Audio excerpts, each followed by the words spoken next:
The victims, 23-year-old Damion Tillman, 27-year-old Brandon Rollins, and 30-year-old Keven Springfield were best friends, getting together, as they often did, to go fishing.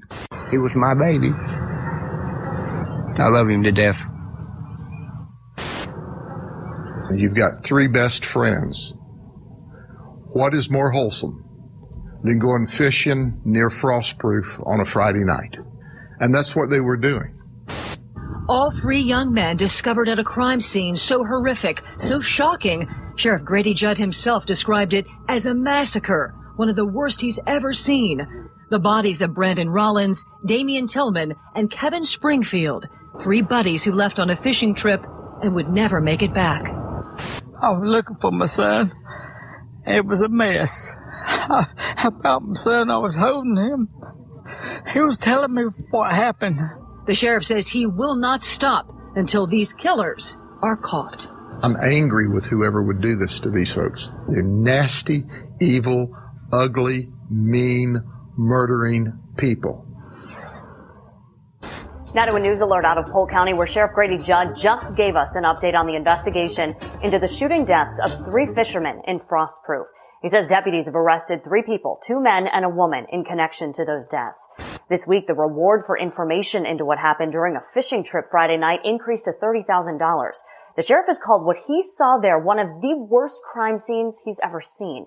The man he says pulled the trigger had hundreds of felony charges. TJ's someone who his criminal history should shock your conscience.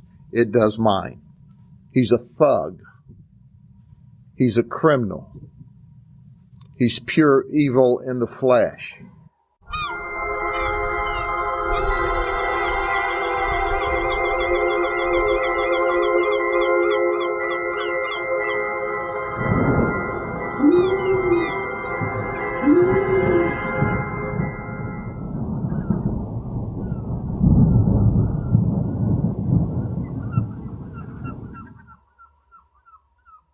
Hi, everyone. Hello. I'm Lauren. I am Ken. And this is Paradise After Dark. Dark. Paradise After Dark is a bi-weekly podcast covering true crime, unsolved mysteries, missing people, urban legends, and the dark side of the Sunshine State. But first, if you'd like to support our show, please subscribe to us at our Patreon page at patreon.com/Paradise After Dark podcast. On Patreon, you'll have access to bonus episodes, our spin-off show, Vacation Edition, discounts on our merchandise, and more. And much, much more. If you have a question, a Florida case suggestion, or you just like to chat, please email us at paradiseafterdarkpodcast@gmail.com. And in other news, don't forget us, CrimeCon's coming up. Getting excited. Yep, October 30th to November 1st in Orlando, Florida. Happy Halloween! Ken's excited. I'm excited. I'm going to dress up. You know what? I'm thinking for my costume, I'm just going to wear crime tape. I don't think that. Nothing but crime tape? Nothing but crime tape. But only 2 feet of it. I'm just going to need 2 feet. I'm going to do a little underwear thing of crime tape. Maybe not do that. Maybe not do that? No. Come on. So Lauren, tonight we're doing something just a little bit different. Yeah, it is a little bit different, as in when I started writing the outline for this case less than 2 weeks ago, no one had been arrested yet. It was a triple murder and out of Polk County up in Frostproof, Florida. And I've been writing this outline in real time, checking every day, seeing what's happening, adding to the outline. And it's as current as today, which is July 30th. As of the recording. As of this recording. So hopefully we're as up to date as we can possibly be. And maybe we'll come back with an update later. I'm hoping we do. But I started it because it was such a horrific crime. And it wasn't, like I said, nobody had been arrested yet. And I was like, oh my gosh, we have to get this out there. We have to do this because they didn't have any suspects or anything at first. But fortunately, they have arrested some people for this triple murder. And we're going to tell you all about it. Well, let's go ahead and get into it. And as we talk about it, just understand that all parties involved are innocent until proven guilty in a court of law. As always. So, first of all, let's talk a little bit about where it occurred. It occurred in Frostproof. Now, Frostproof is a city in Polk County, Florida. It's located in Central Florida, and the city has a total of about 2.5 square miles. And as of the year 2018, the population was only 3,273 people. And that's actually pretty small. I mean, you figure 2.5 square miles. Yeah, that's a small and town. A very small population. And the town was established in 1850. Now, prior to being named Frostproof, the town was named Keystone City. However, after being confused regularly with Keystone Heights, which is a city near Jacksonville, North Florida, the name Frostproof was coined. And the name of the town was a marketing ploy to convince potential landowners that the town has never had and never would have a frost that could destroy the large citrus-driven economy. However, as always, only a couple years later, frost killed almost all the citrus in Frostproof. So there's a little trivia for you. Yeah, the name kind of lies a little bit, folks. So Grady Judd, a man so well known that he has his own Wikipedia page, is the sheriff of Polk County. Now, according to this Wikipedia page, Judd started working for the Polk County Sheriff's Office in 1972 as a telephone communicator. As the first employee there under the age of 21 in the department's history, he was required to get his father to purchase his ammunition. At the age of 27, he attained the rank of captain, supervising 44 employees, all of whom were older than he.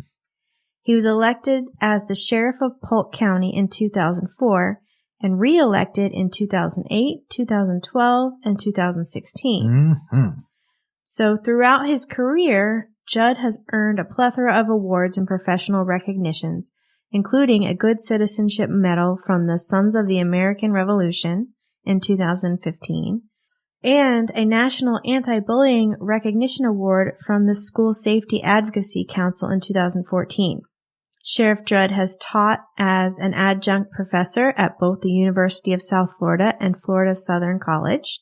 He's a Polk County School Board Hall of Fame inductee, a past recipient of Polk State College's prestigious Distinguished Alumni Award, the 2008 Boy Scouts of America Distinguished Citizen Award, Protect Our Children Junie Award, the 2013 Callows Leader in Online Child Protection Award, as well as the 2013 Church Women's United Human Rights Award. So it's safe to say he probably has a trophy room. Probably. He's a graduate of the FBI National Academy, the Senior Management Institute for the Police, and the FBI Law Enforcement Executive Development Seminar, and the FBI National Executive Institute. He was a participant of the Jewish Institute for National Security Affairs and Law Enforcement Exchange Program.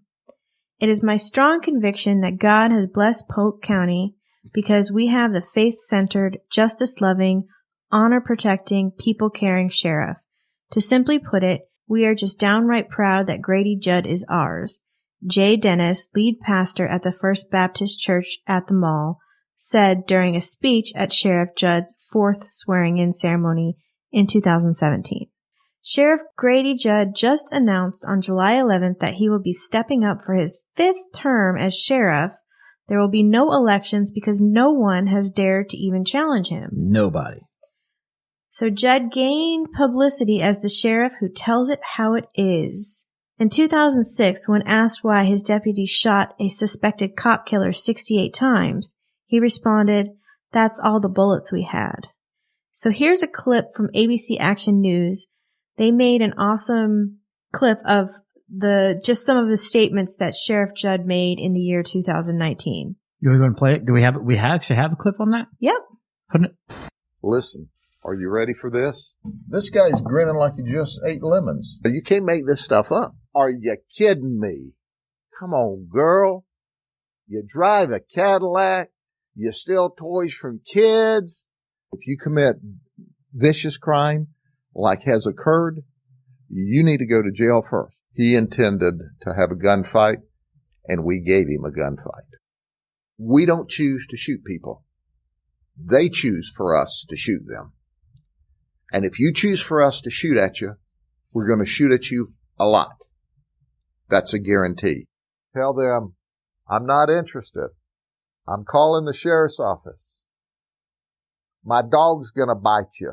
We highly recommend that when we're out looking for you, that you immediately post all of your information that you can on Facebook, Instagram, tweet it out however you want, because that helps us. Hey, man, you going to come pay me that $63? Did you hear me? You need to not only tell them that they're out of their mind, you need to vote them out of office. Well, my first question is, why aren't you home in bed with your parents in the other room getting ready for school in the morning? This guy is just a nut. You know, I don't know if a guy thinks he's Smokey Bear, but all he is a jailbird. He's locked up. This guy wants uniforms so much, we gave him one, an orange uniform. He's evil in the flesh. You're not supposed to saddle up your horse in Polk City, ride it all the way to town in Lakeland drunk. If you do, we're going to put you in jail for DUI on a horse. Not a tough choice. Witness, second-degree felony charges.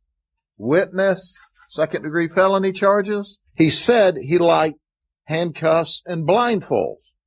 Well, the good news for him is he got his handcuffs. Did you hear me?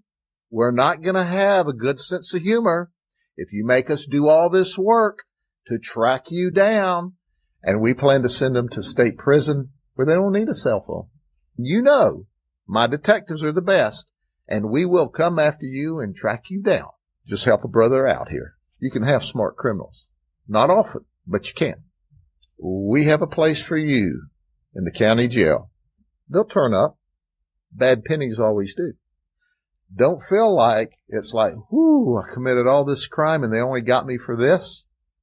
You need to be going, what else are they going to come up with next? Because we are trailing them like good hound dogs in hunting season. These people are nuts, because there's nothing that warms our heart more to file more criminal charges against them. The only thing we didn't see was a monkey wearing a top hat lassoing the rats. We will chase you to the ends of the earth. This is like deja vu. Did you hear me? His mama drove him there to have sex. I mean, what do you say to your son when you're letting him out of the car there? Have a good time? Be safe? Make mama proud? And if they want to fight in court, that's what we hire lawyers for. We do the happy dance every time we arrest one of these. We're just not having that in this county. They come to us. It's just like fishing in a barrel. What they don't realize, that barrel's full of piranha. That Grady Judd is crazy over there, and he's going to get you. Tyrese will look good in handcuffs, and you will look good with green cash from Crime Stoppers. She may be too pretty to work, but she's not too pretty to go to jail. It is an absolute, unequivocal train wreck. But she is a thief with a capital T. We don't need more laws. We need the people to follow the ones that are there. But I can tell you this, the message is clear. You violate the law, you go to jail. It's pretty simple. You hear me, criminals? You're being recorded. No tricks and no treats. There's always room in the Crossbar Hotel. All right, you need to get a clue, too. You just have to see this stuff to believe it. Do you want to be in a store shopping with a bunch of hooligans in there? Did you hear me? We're going to lock you up. Merry Christmas. Welcome to Polk County, Florida. So, needless to say, Sheriff Grady Judd does not fuck around. No, he does not, as most criminals know. And that is why this year, on July 18th, when he announced that he was hunting the person or persons who massacred 23-year-old Damion Tillman, 30-year-old Keven Springfield, and Brandon Rollins, who was 27, on the evening of July 17th, the entire country did tune in. Everybody was ready to see what's Judd going to do. Exactly. Now, the three friends were murdered just moments after gathering together for some night fishing at Lake Streety and Frostproof. This is a horrific scene, Judd said at his news conference Saturday near Lake Streety, where the bodies were found. I've been to a lot of murder scenes in my life, and this ranks among the worst. He said the men were beaten and shot. Judd said this is what investigators believed happened. Okay, so we're going to give you kind of a quick rundown of initially what they thought all occurred. Right. Tillman arrived at the lake first to meet his friends for night fishing for catfish. When Rollins and Springfield arrived, they saw Tillman being beaten, and the attackers began shooting them. So it's kind of that was their first, like, you know, when the investigators get there, they have to sort of pick the scene apart and say, okay, this is what we think happened. And obviously, we still to this date don't know exactly what happened, but exactly we have a better idea now. Yeah. So Brandon Rollins was still alive when the attackers left, and he called his father for help. His father rushed to the fishing spot about 10 minutes away, but forgot his cell phone in the hurry to help his son. So he drove to a nearby convenience store, and the clerk helped him reach authorities. But by the time they arrived, Rollins had died. I was just so upset last night. I just didn't know what to do, said Cyril Rollins, the father of Brandon. Well, can I interject something here? I want to make sure that there's a lot of speculation about what happened with the father and the cell phone. Mm-hmm. They're like, oh, well, why didn't he just use one of the other cell phones? You're in this situation, and two things I can see why you'd want to. One, you don't know what just transpired if the people that created the scene are still there. So you don't know if you're still in there. You're panicked. You saw your son.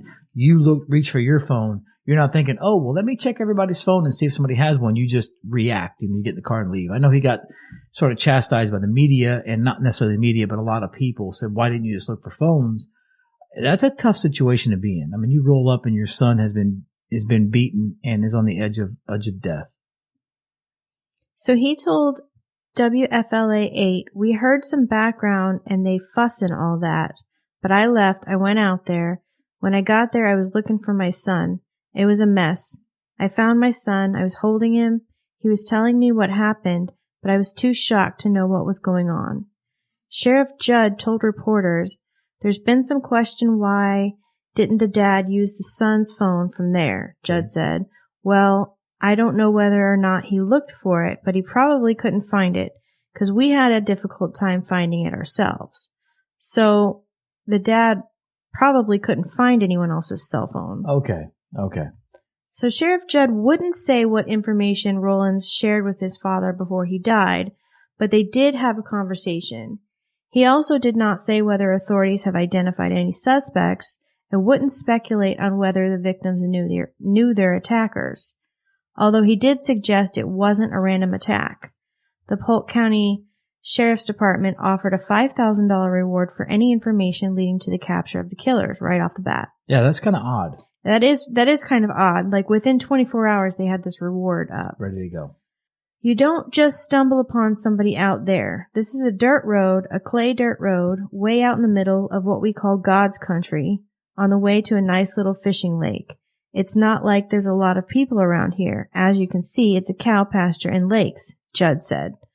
Now, Roland's girlfriend, Jessica Steenson, told WFLA 8 that the sheriff promised to find the killers, that he would not stop until justice is served for them 3 boys, my boyfriend and his 2 best friends, she said. Dottie Payton, Roland's mother, said she too wants justice to be done. I want it to be served the right way, and I'm sure they're out there watching and seeing what's going on, and they need to come forward, she said. Now, on July 21st, the reward for information was up to $30,000. So this a couple days, they've increased it from the $5,000 initially up to $30,000. Yes. Of the up reward, Sheriff Judd said, look, there are people out there that'll give up their brother for $100. You know, that's actually a pretty true statement, too. I know some people that would toss their brother under a bus for $100. This is $30,000 cash, no taxes. We don't even have to know who you are. We just need information. As he announced the reward, he told reporters that among the hundreds of tips authorities have received, some were actually promising and others were just ridiculous. Now, Sheriff Grady Judd also said that the investigators were reviewing surveillance video from nearby homes and businesses. See, that's one thing about the cameras nowadays and technology. So some of the investigators get a little bit of a boost because if you know where something happens, you can start looking at cameras in local businesses and things like that. What drive by here or there. So, you know what I mean? Like they can see all the different cars and stuff. Now, the sheriff's office also said that there's no evidence the killings were drug related or domestic in nature, and that family members are cooperating with investigators. Now, there were no items of value missing within the pickup truck at the scene, so robbery didn't seem to be a motive. Now, we don't see obvious reasons for theft, Judd said. We don't see signs of a drug deal gone bad. We don't see signs of domestic violence event. So we don't know why the murders occurred. Now, me personally, I'm going to go ahead and admit, I originally thought that it had to be a drug deal gone bad. That was my first thought too. Now, I wasn't sure if it was that, but I thought that maybe like these guys showed up to go fishing because I didn't realize, we didn't have all the breakdown. Yeah. I thought maybe they rolled up on a drug deal going down. Yeah. Because in Polk County, maybe not Frostproof so much, because remember, Frostproof in and of itself is kind of small, but Polk County, there's a lot of drugs. There's a lot of drugs. Yeah. There's a lot of drugs. I mean, they're pretty methed up, if you know what I mean. Things are methed up there. So I honestly thought that was the case. So I wasn't sure how to take this, but I'm Well, there was a lot of speculation about what had happened. Like, how do 3 young men just be brutally murdered out while they're out fishing? Exactly. It was so off the wall, kind of. I think that's what drew so much attention to it. And the fact that, the sheriff himself said that it was one of the worst crime scenes he'd ever seen. And he actually called it a massacre. Yeah.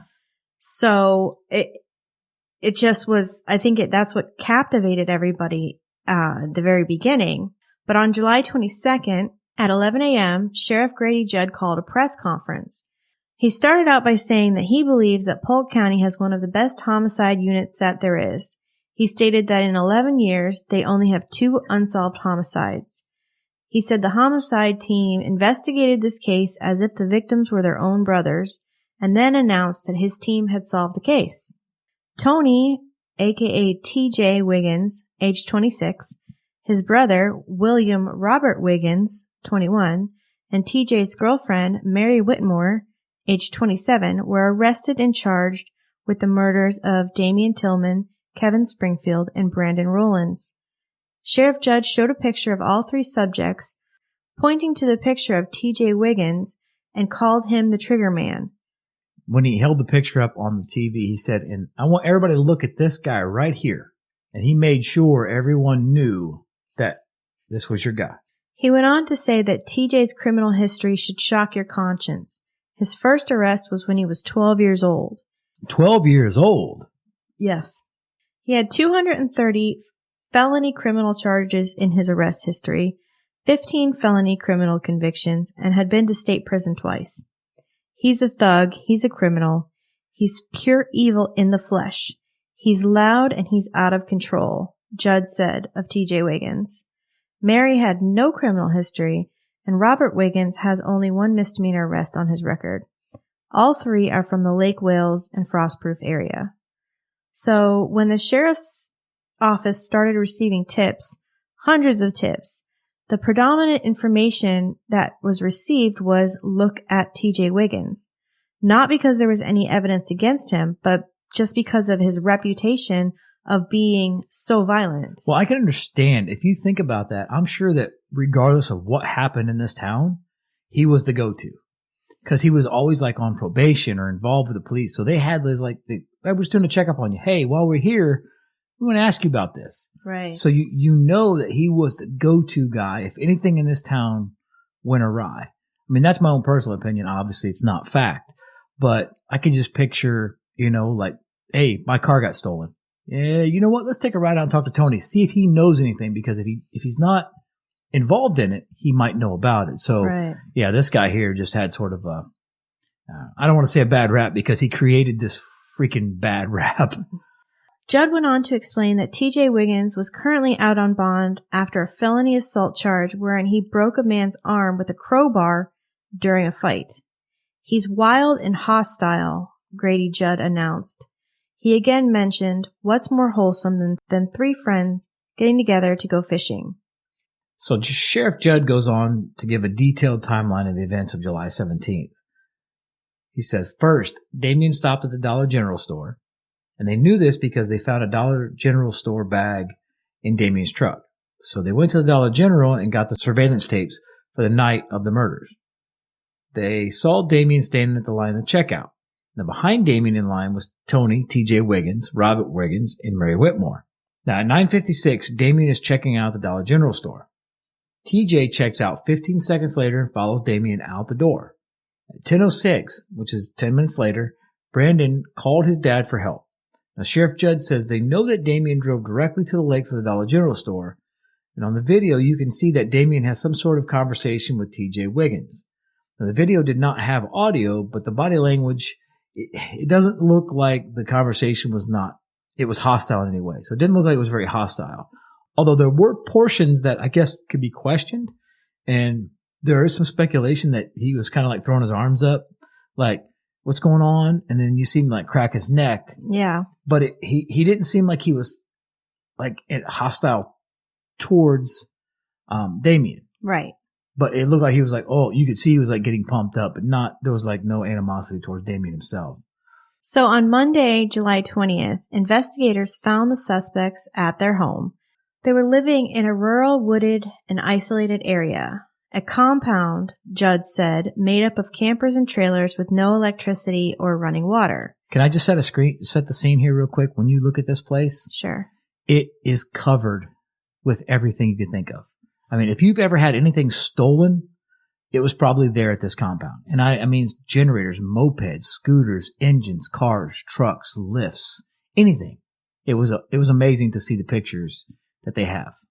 Well, they were using a generator for power, and they were basically living off the grid. Later, it would be reported by ClickOrlando.com that the compound was, quote, the property was like a landfill and covered in human and animal waste. See? I wasn't the only one that thought that. While homicide detectives were serving a search warrant for land on Sarver Avenue, near where the victims were found, they observed hazardous conditions and asked for Polk County Environmental Crimes to investigate, according to a news release. They arrested 4 more people living on the property, 58-year-old Tony Wiggins Sr., 42-year-old Robert Keene, 54-year-old Nydia Liboy, and 19-year-old Cheyenne Eccleston. They have all been charged with environmental crimes. The camper they were living in had an open septic tank draining into the ground with feces visible on the surface of the ground. Environmental detectives said the property was covered in tires and broken down vehicles, metals, appliances, and other debris, and compared it to a landfill. Throughout the property, an excessive amount of flies were swarming around the trash, dog feces, and human feces, detectives wrote in the report. Sheriff Grady Judd said the property was unfit for animals, let alone humans. The property where the suspects lived looked like a landfill and has raw sewage all over the ground. It's not only not fit for humans, I wouldn't even let a dog live there, Judd said in a statement. So this would just give you a little bit of an idea of how these people lived and like what kind of people would live like that. Yeah, that's like people that just obviously didn't give a fuck. Yeah, exactly. Well, that's why I said if you've ever had anything stolen, it was probably there. Right. And I'm sure that they probably did a lot. Obviously we'll get into that, but I'm sure that there was a lot of stuff that they didn't really own that was there. But who the hell's going to come in there? Yeah. They probably smell it a mile away, turn around. Yeah, exactly. Be like, what? Nope, get out of here. Now, when interviewed, Robert Wiggins and Mary Whitmore consistently lied to protect TJ Wiggins. The only thing they agreed on was that they went to McDonald's and ordered 10 double cheeseburgers and 2 McChicken sandwiches. Now, I want to discuss that for a second. The only reason is because I want to talk about this order. Do you think that this order was to feed everybody at their compound? Or do you think this order was to like have some recognition? Like, hey, let's order something weird, like a bunch of food. Yeah. So that way they can say, hey, was this guy in here? Oh, yeah, I remember those people. They ordered all this food. Yeah. So I found it odd that kept coming up. Yeah. Do you understand what I'm saying? I think it was probably a weird order just to make themselves stand out so that, like, to establish an alibi. Yeah, because I think at some point he said that we were never there. Remember? Right. Yeah. And I think that might be sort of, I don't know. That was just my thought anyway. So the sheriff's office executed a search warrant at the compound the same day of the arrest of TJ and found 2 shotguns and 2 SKS 762 rifles. Now, TJ, being a convicted felon, was arrested immediately because he cannot possess firearms.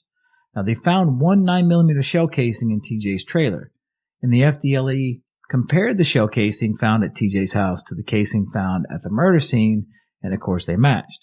All were fired from the same weapon, a 9mm Smith & Wesson. And on Tuesday, they brought Robert and Mary back into the sheriff's office. Mary says she knows nothing, although she admitted to buying the ammunition for TJ on July 9th. And Sheriff Judd called her a very mean woman. I love how she's a very mean woman. Yeah. And I don't know, that's very Judd-like. When they pressed her for the details of that particular night, she lawyered up. She said, I'm done. I need a lawyer. But Robert told investigators when they were in line at the Dollar General, he heard Damion tell the clerk, who Damion obviously knew, that he was going fishing with Keven and Brandon. Now TJ hears that Keven is going to be at the lake. When they leave the store, TJ tells Robert to drive to the lake. They had no plans to go to the lake until TJ overheard that Keven was going to be there. I wonder if that's the point where he started like cracking his neck. Like, Maybe. Oh boy, he was getting fired up. When TJ, Robert, and Mary arrived at the lake, all 3 victims were already there. This is in contrast to what was earlier believed, that Damion arrived first and the other 2 victims arrived while Damion was being attacked. Remember we said that in the beginning, that that's what they thought at first? Originally, yep.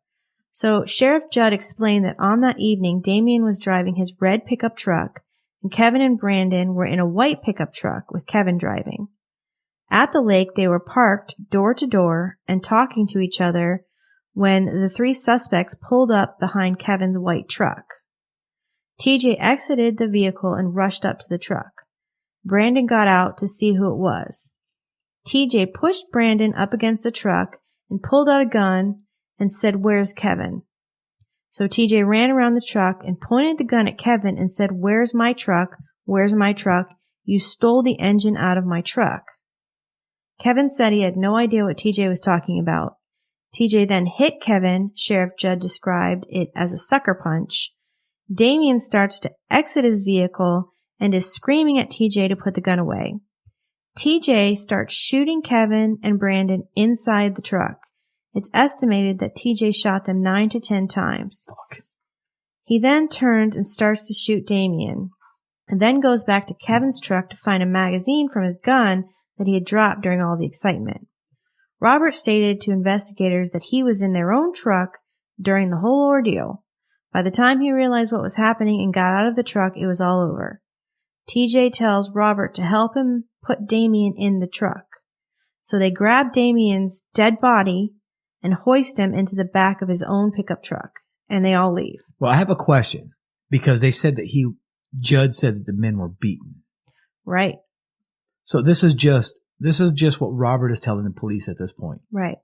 Okay, I want to clarify, because every time I kept reading some of the stuff, I got lost. Well, it says that TJ hit Keven. Sucker punched Keven. It says, but that's just one punch, and then he started shooting. So but Judd said that these guys were beaten. So I think that this story is a little more lax than what actually occurred. That's what I was getting at. Mm-hmm. Just want to see if you agree with that, or if I don't have an opinion on that. Okay. So the trio then went to an undisclosed location, stripped down the gun, and threw it away. Then they immediately go to McDonald's in Lake Wales and order 10 double cheeseburgers and 2 McChicken sandwiches. While in line at McDonald's, TJ simply said to his companions, "We weren't there." Yep, like we said earlier. And that's all the conversation that was had about the murders. Now that's Robert's story to investigators. Right. Robert is TJ's younger brother. Exactly. So he was there, but I just want to clarify that only because to this point, that's the story that really everyone is going on, because everyone's talking about Keven, Keven stole the motor or whatever it may be. So that's kind of what we have to go on with the baseline for the story now. Well, the following day, which is Saturday, Robert took the truck they were driving to a car wash to clean off the mud and blood. Now, investigators found trace evidence of blood in the truck where TJ was sitting. So at this point, TJ has been charged with 3 counts of first-degree murder. Robert had been charged with 3 counts of accessory to murder and 1 count of tampering with evidence, and Mary with 3 counts of accessory to murder and 1 count of tampering with evidence. And Sheriff Judd said the investigation was ongoing. They planned to get to the bottom of what happened with this truck, that so-called truck that TJ was so angry with Keven about. In the coming days and weeks, we will sew all the details together, he added. We can't tell you that anything was stolen at this point in the investigation, or whether it was just a civil disagreement over property. We are just not far enough in the investigation to discern that. In true Grady Judd fashion, he called for the execution of TJ Wiggins. He ended his press conference with, "Thank you, God bless you, see you later." In an interview with WFLA, Roland's girlfriend, Jessica Steenson, said, "I'm pissed that my boyfriend was killed over a truck." She added that she will not stop until justice is served for them 3 boys, my boyfriend and his 2 best friends. Such a detailed timeline. How did they come up with that? Yeah, that was like very detailed. Very detailed. And I just have one question because that's just how my mind works. There's 2 Dollar General stores in Frostproof, Florida. The first one is located at 2275 Fort Meade Road. And according to Google Maps, it's 6.4 to 6.9 miles, depending on the route that they take, and a 10 to 12 minute drive away from Lake Streety Road. The second Dollar General is located at 14 Highway 630 East. Now this location is 7.6 to 8.6 miles from the crime scene and would take 13 to 14 minutes to get there. So how did Damion leave the Dollar General at 9:56 p.m. and make it to the lake? All 3 were attacked, and the perpetrators took off all before Brandon called his father at 10:06 p.m. Well, one of the things that I come up with, and if you do the Google map and search, you figure you're a guy that knows this town. You know what I mean? If he's so familiar with it, we're talking about a very small town. This is probably not the first time they've been to Lake Streety. And I'm sure that every single time, because guys are very, like me, when I go fishing, I'm very routine oriented. So I do certain things a certain way. So I'm sure that, hey, we're going to go fishing tonight. All right, well, I'll stop here at the store. You stop at Dollar General. You get this. You get this. So they probably stopped. And of course, he's going to haul ass. So he's not going to be doing the 45 miles an hour that your Google map is telling you that it's going to take 12 minutes. He's probably going to take about 8 minutes, maybe 7, because he's going to book through there. You know what I mean? And we're talking about rural roads. So especially guys that, you know, they know the roads. So I could see why. But even if it took him 8 minutes, he would still be there, parked door to door with the other 2 trucks. The perpetrators would pull up. Keven would have to get out, kill all 3 of them. Robert would get out of the truck, help Keven put Damien's body in the back of the truck, and all of this before Damion calls his father. And all of this happens in 2 minutes? No. Well, see, that's one thing that's what I'm saying. This timeline doesn't make sense to me. Well, one thing that I picked up on is when Brandon's father said that he called, that he could hear commotion in the background, which means everything was still occurring. So the crime had not, the crime started the minute he pulled up. But what I'm saying is, this is not a 10-minute window. So if Brandon calls his father can hear the commotion in the background. That means that it's just starting to transpire. So he could have gotten in the car to take off to go to where Brandon. He knew Brandon was going to be there because it's probably, again, not something they've done before. All of this could still be occurring by the time Brandon's father shows up. You know what I mean? So I wouldn't pin it down to a 10-minute window where Brandon calls his father when it's over, because he actually called him while it was actually occurring. Okay. That's my That makes more sense. That's my guess. And that's my I'm not an investigator best guess. Yeah. So, I mean, Lauren's basically a detective. I'm basically just a guy. So, I mean, you know, I'm pretty good with that stuff. That's the only thing that I picked up on personally for me that it could have still been happening. Okay. But we're also assuming that the clock is correct at Dollar General. Right. So, well, TJ Wiggins made his first court appearance on Thursday, July 23rd, and was denied bond. Asshole. Now, his girlfriend, Mary Whitmore, 27, also appeared and had her bond set at $45,000, an amount reached by adding up $15,000 for each account, which was three accessory to murder charges. And if she posts bond, the Whitmore reportedly must wear a GPS monitor during her release. So even if they come up with the money, she still has to wear a GPS tracker. I don't think they're going to come up with the money. Well, what are we looking at? 10%? That's 10%, so it's $4,500. $4,500, yeah. Plus collateral, because we're talking about. Do they have collateral? They live in a. How much is the camper worth? A couple thousand, maybe. Okay, probably not. Now Robert Wiggins, his bond was set at $46,000, so obviously a little bit different. And I don't think he posted bond. No. Okay. The death penalty is definitely our number one priority, Dottie Payton, the mother of Brandon Rollins, told ABC Action News.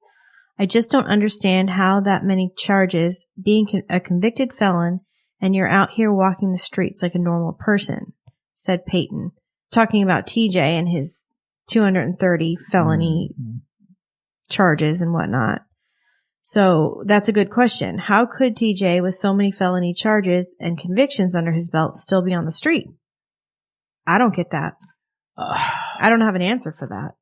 Now, Rollins' mother, Dottie Payton, told WFLA that she's familiar with TJ Wiggins. I worked at the school many, many years when those kids were very young, and I know them personally. I know their mom, their dad. I know the whole history. I know it all. He's always been a rough kid. He was always in trouble, she said. Well, you brought it up, so let's take a quick deep dive into Tony TJ Wiggins' criminal record. Now, according to Sheriff Judd, TJ Wiggins' first arrest was when he was 12 years old, as Lauren mentioned earlier. Now, obviously, juvenile records are sealed, so we can only go back to 2011 and look at TJ's arrest history from there on. Now, because it's so extensive, I'm just going to give you a list of some of the most serious charges and convictions. And between 2011 and 2020, TJ Wiggins had charges for everything from armed burglary, grand theft, dealing in stolen property, battery on a person 65 years of age or older, dick, and drugs, of course, felony, criminal mischief, and possession of firearms by convicted felon. And the list just goes on and on and on. So, I mean, that give you kind of an idea of the kind of person he is, which is odd that now we've got murder charges. Mm-hmm. But as we know, anybody that pays attention to true crime in and of itself, you start somewhere and then you grow. Yep. These charges, it's like, well, let's push a little bit further.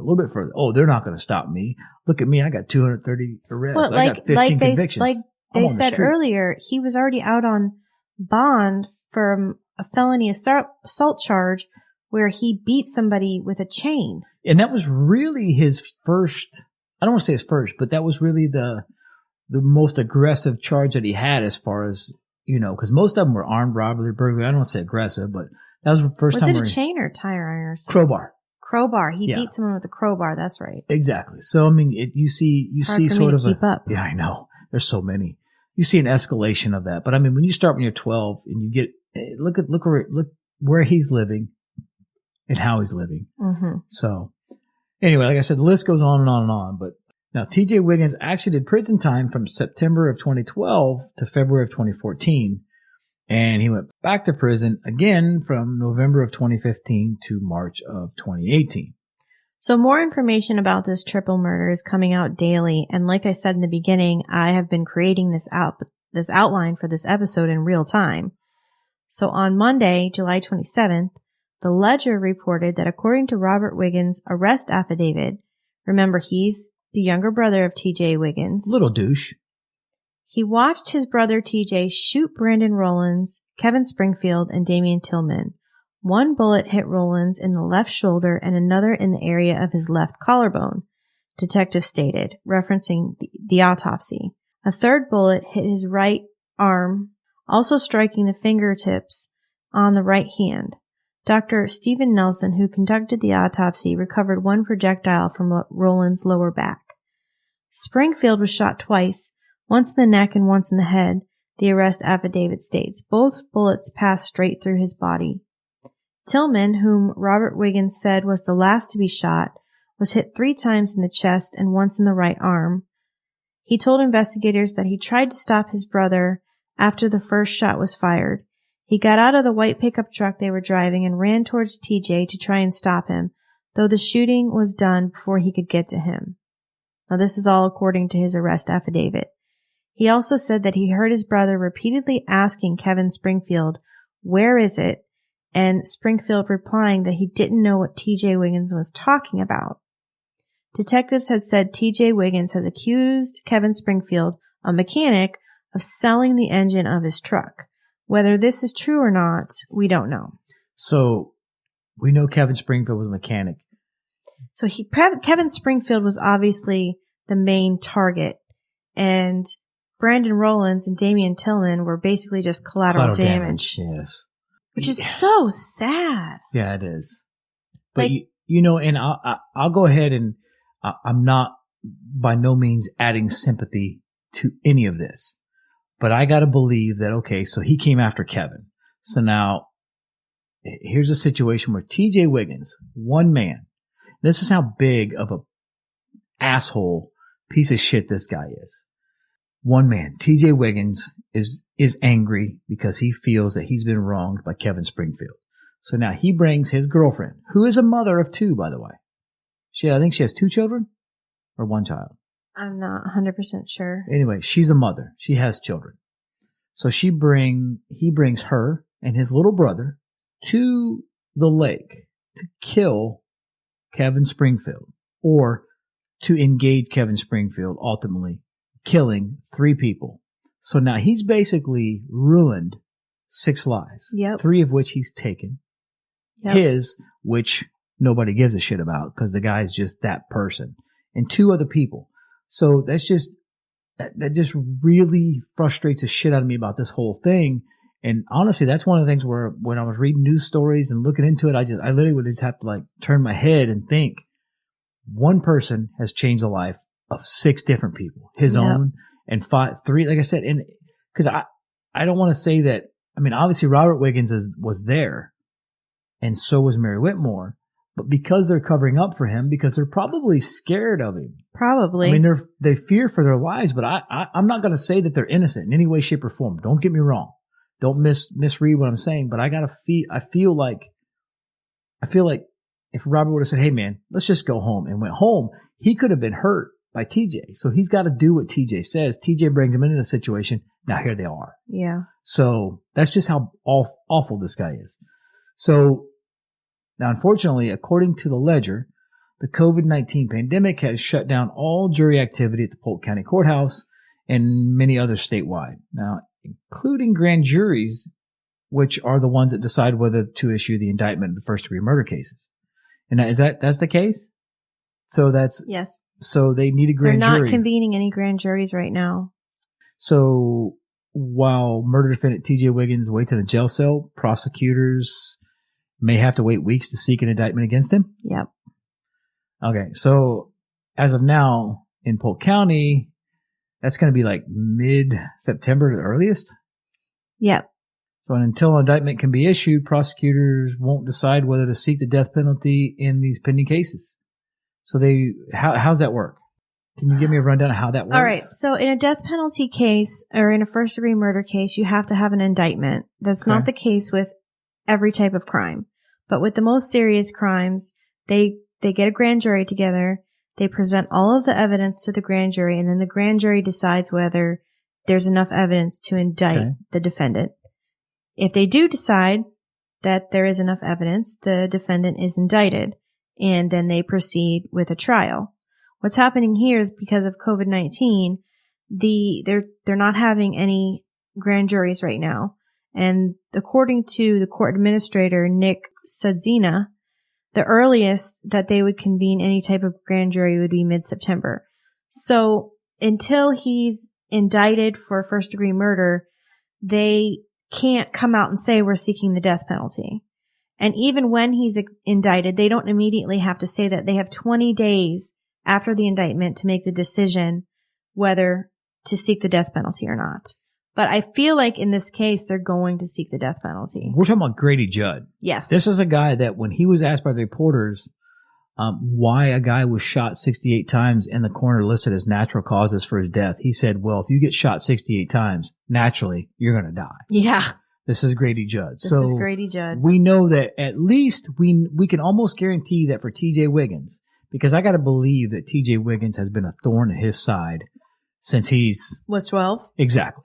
But I'm saying, well, since Grady was still wet behind the ears, so to speak, I'm sure this guy's name is all over the place. So I got to believe that's what he's going to go. The other 2, he's probably going to go for some serious prison time, but I think TJ's going to be, obviously we know it's Florida. We don't have Sparky anymore. So he's going to be in prison pretty much for the rest of his life. Right. Battling for his life, so to speak. Well, that's where he belongs. Exactly.